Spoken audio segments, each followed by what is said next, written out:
So I did the Bataan Death March yesterday with Captain Ziegler, my team lead, and we started at 1400, so 2 p.m., and it took us 7 hours and 12 minutes to finish.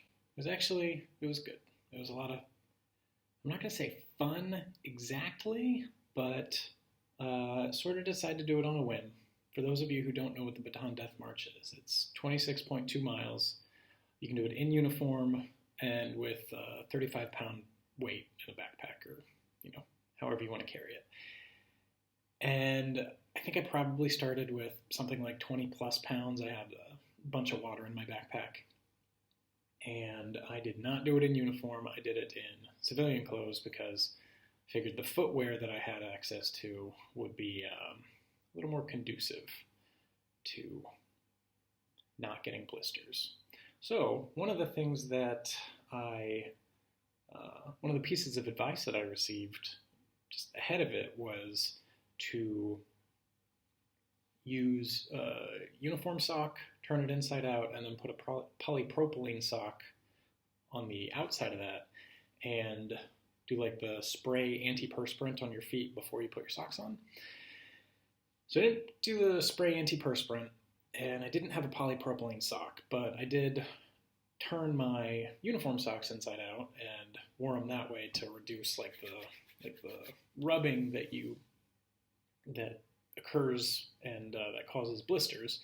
So I didn't really have any blisters until maybe the last mile or two, and that made a big difference for me because Captain Ziegler, her blisters popped at around mile 19, and her heels were sort of chewed up a bit, and we found that jogging there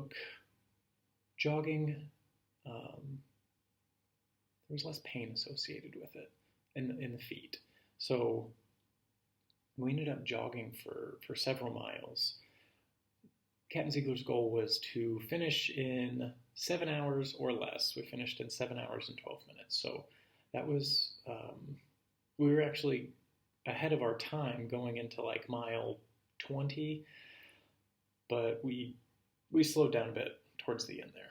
And we did not have moleskin to, apply to our feet, and that was not ideal, but the BX didn't have any, so we didn't have any. At the end of it, well, during, I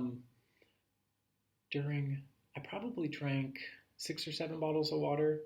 Wing Commander Lyon was nice enough to drive by a couple of times and bring us some water from the DFAC, which was really cool of him. Last time I did this, when I was out here, I used low profile shoes, which was a terrible idea. And the route that we took involved stepping up and down off curbs a lot. And what I found was that by the end of it, the bricks that comprised the sidewalks out here and the curbs that you had to step up and off of were incredibly uncomfortable, not only to walk on, but also the low profile shoes, the unevenness of the bricks under my feet ended up just feeling excruciating.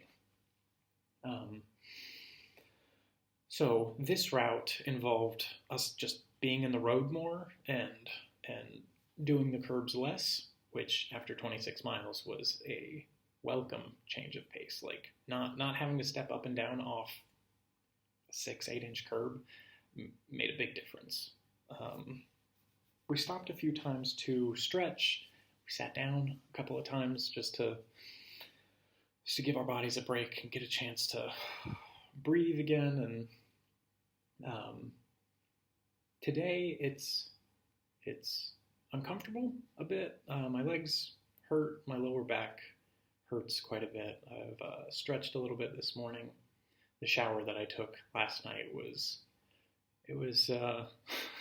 Do you ever take like a shame shower where you're sitting while the shower's raining down on you? Yeah, that was me last night. I just sat there for about 15 minutes and decompressed. But it was a phenomenal experience. I highly recommend anybody who really enjoys suffering to participate in, and it's for a good cause. The Bataan Memorial Death March is one of the highlights of the year for me. So that was it. Hope you guys enjoyed the video. See you next time.